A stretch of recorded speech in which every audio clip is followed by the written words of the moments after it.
राधे राधे दोस्तों, YouTube channel पर आप लोग का स्वागत है। मैं बबीता त्रिपाठी एक आप लोग को तुलसी विवाह गीत सुनाने जा रही हूँ। अच्छा लगे तो लाइक करिए, सब्सक्राइब करिए, शेयर करिए, सपोर्ट करिए, कमेंट करके बताइएगा मेरा गाना कैसा लग रहा है। धन्यवाद दोस्तों। पवलू दुल्हवा नंदी लाल ये तुलसी मैया, पवलू दुल्हवा नंदी लाल हे तुलसी मैया, जागल बा भगिया तोहार हे तुलसी मैया, जागल बा भगिया तोहार हे तुलसी मैया।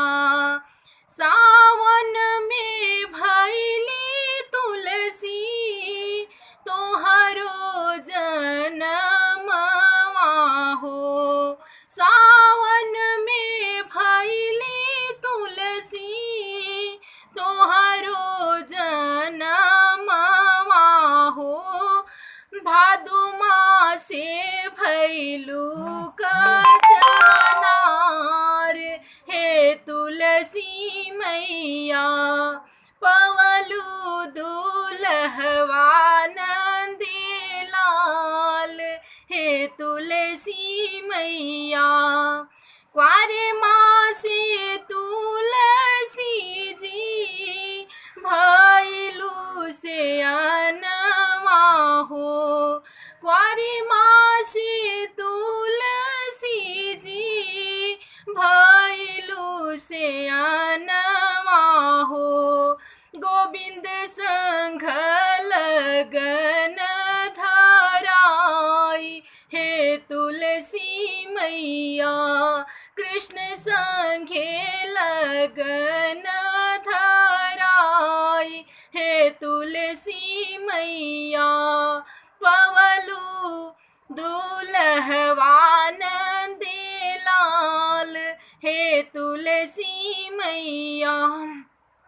कार्तिक मास एकादशी के दिनवा हो, कार्तिक मास एकादशी के दिनवा हो लागल हरि संगे बियाह हे तुलसी मैया, होखे लागल कृष्ण संग बियाह हे तुलसी मैया, पवलू दुल्हवा नंदी लाल हे तुलसी मैया।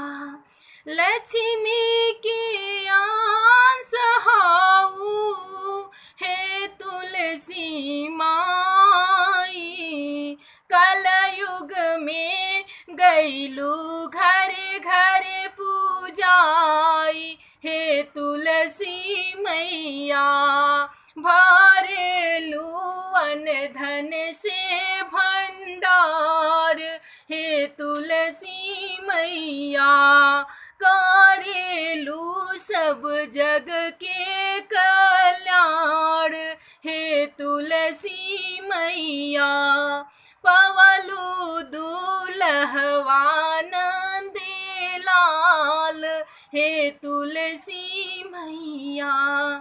श्री हरि के प्यारी हाऊ हे तुलसी मैया हो, नाही जेवे जेवना हरी बिनु तो हरे पतैया हो, रहेलू चढ़ी के हर की माथ हे तुलसी मैया, पवलू दुल्हवा नंदी लाल हे तुलसी मैया, जहाँ जहाँ रहेला तुलसी तोहरो बसेरावा हो, जहाँ जहाँ रहे